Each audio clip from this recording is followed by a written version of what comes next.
बंगाल को आपने जीत लिया, लेकिन बंगाल से एक न्यूज़ भी आ रही है कि वहाँ पे जो कॉकरोच हैं बांग्लादेश से आए हुए, वो ट्रेनें भरकर वो भारत की तरफ उन्होंने जाना शुरू कर अभी तो कई चैनल्स तो 180 190 दिखा रहे हैं, कई चैनल्स 160 170 दिखा रहे हैं। आपको क्या लगता है सर? नंबर तो छोड़ दीजिए, बट ओवरऑल ममता 4 मई दीदी गई। देखिए, ये आज के जो दिया, कोई हैदराबाद जा रहा है और कहीं कोई दिल्ली की तरफ आ रहे हैं। यानी कि पूरे भारत में इन कॉकरोचों ने स्प्रेड करना शुरू कर दिया। पहला तो अब मैं एक बात करता हूँ कि जो चुनाव परिणाम आए हैं, उससे सबसे बड़ी बात ये है कि 1 फरवरी 1986 को अयोध्या में बाबरी मस्जिद का ताला खुला और 5 अगस्त 2019 को राम मंदिर का शिलान्यास हुआ और 22 रियल बैटल है वो अब शुरू हो रहा है। मैंने आपको दोपहर को पूछा था कि आप कौन सी चीजें हैं जो गवर्नमेंट से करवाना चाहते हैं, तो मैं आपके सामने 3 चीजें ऐसी रखूंगा जो इंडियन मीडिया कभी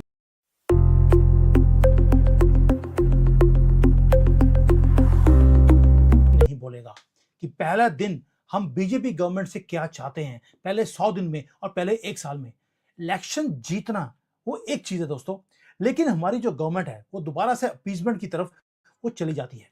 अब हमें इनको कटघरे में खड़ा करना है, हमारी ये डिमांड्स तुमने पूरी करी या नहीं करी। क्योंकि इलेक्शन जीत लिया, उसके बाद आराम से ये अगले इलेक्शन की तरफ चले जाएंगे, पीछे स्टेट की तरफ देखेगा कौन। इसलिए मैं बता रहा हूं, हिंदुओं को अब वैसा ही काम करना पड़ेगा जैसे मुसलमान करते हैं। वो कांग्रेस को जिताते हैं तो डिमांड करते हैं कि यहां पर हर चीज वो हमारे नाम पर होनी चाहिए। अब हिंदुओं का टाइम है वो अपनी गवर्नमेंट को डिमांड करे। हम बड़े आसानी से हम खुश हो जाते हैं कि यार इलेक्शन जीत गए, आएगा तो मोदी करेगा सब कुछ। जब तक हम डिमांड नहीं करेंगे जैसे मुसलमान करता है, डंके की चोट पर वो डिमांड करता है और हर चीज वो छीन के ले जाता है। पहली बात यह है कि जो 6 करोड़ हिंदू है बंगाल के अंदर, उसे चाहिए जस्टिस। और ये जब तक हम नहीं मांगेंगे तब तक नहीं मिलेगी। अब तो आज जब जीत रहे थे हम लोग, हमारे ऊपर पत्थरबाजी करी गई है क्योंकि वहां पर हिंदुओं ने जय श्री राम के नारे लगाए। मुसलमानों को गुस्सा आ गया, उन्होंने हमारे शांति से जो हम लोग जश्न मना रहे हैं बंगाल जीतने का, पत्थरबाजी करी गई है और लोकल पुलिस ने उनको सपोर्ट किया, कॉकरोचों को। आज मैं सेलिब्रेट नहीं कर रहा हूं दोस्तों। मैंने जब देखा कि बीजेपी जीत रही है, मैंने लिस्ट बनानी शुरू कर दी आपसे पूछकर। एक लिस्ट है जो डिमांड्स हैं सेंट्रल गवर्नमेंट से। ये मुझे क्यों करना पड़ा? आज तक तो मैंने कभी किया नहीं है। इसलिए करना पड़ा क्योंकि 12 साल में मैंने देखा कि हिंदुओं के लिए हमारी गवर्नमेंट ने एक राम मंदिर बनाने के सिवाय और क्या किया है। अपीसमेंट करी मुसलमानों की, इफ्तियार पार्टी आरएसएस वाले वो खुद जाकर वो अटेंड करते हैं। आज ये लिस्ट आई है बंगाली हिंदू से, जो बीजेपी गवर्नमेंट को भेजनी जरूरी है। Right from day 1, day 100 and year 1। हमें क्या चाहिए?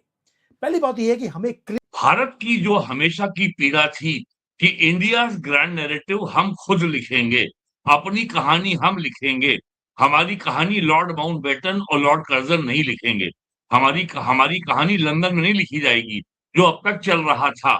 तो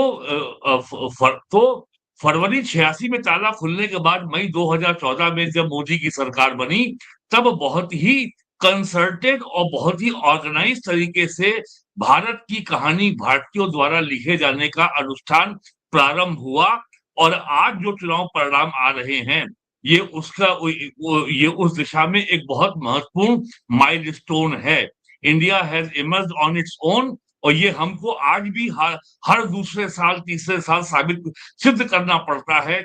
हर लोकसभा चुनाव में सिद्ध करना पड़ता है। अगले वर्ष 5 विधानसभा चुनाव में होंगे, तो बीजेपी को फिर ये सिद्ध करना पड़ेगा।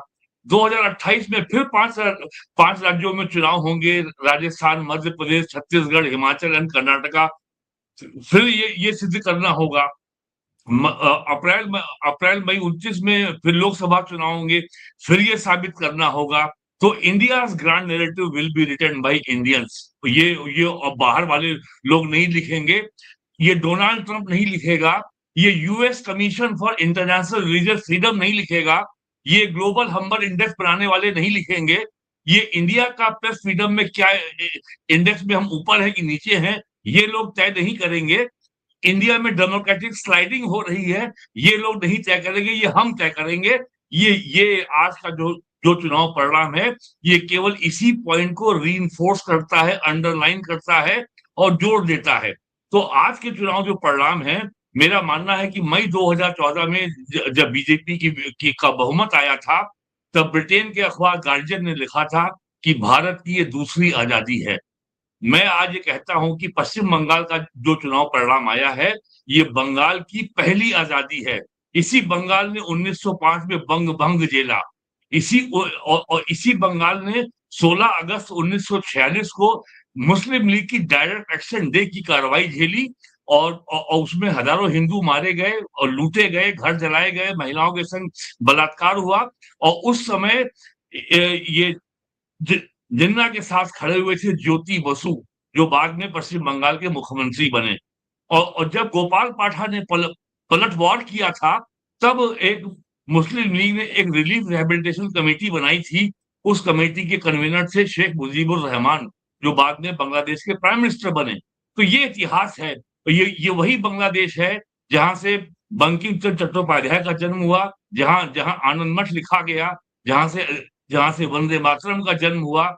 इसी प्रदेश में स्वामी विवेकानंद थे और सनातन हिंदू राष्ट्रवाद का जन्म भी इसी राज्य में हुआ था। आज इसमें 50 साल के या बल्कि 80 साल के कांग्रेस की, कम्युनिस्टों की और कांग्रेस से निकली तृणमूल कांग्रेस की काली छाया से ये प्रदेश मुक्त हुआ। तो मेरा मानना है कि भारत के इतिहास में मई 2014 के बाद आज ये बहुत बड़ा ऐतिहासिक दिन है। जी नहीं सर, बिल्कुल। और जिस तरह से मतलब मैं तो दंग रह गया कि कल रात को सर मैं देख रहा था, पता है आपको, 5-5 हजार रुपए के पैकेट दिए जा रहे थे टीएमसी की तरफ से। 5-5 हजार रुपए के पैकेट्स ये लोग दे रहे थे लोगों को, और उसके बाद भी अगर लोगों ने ये करा है, मतलब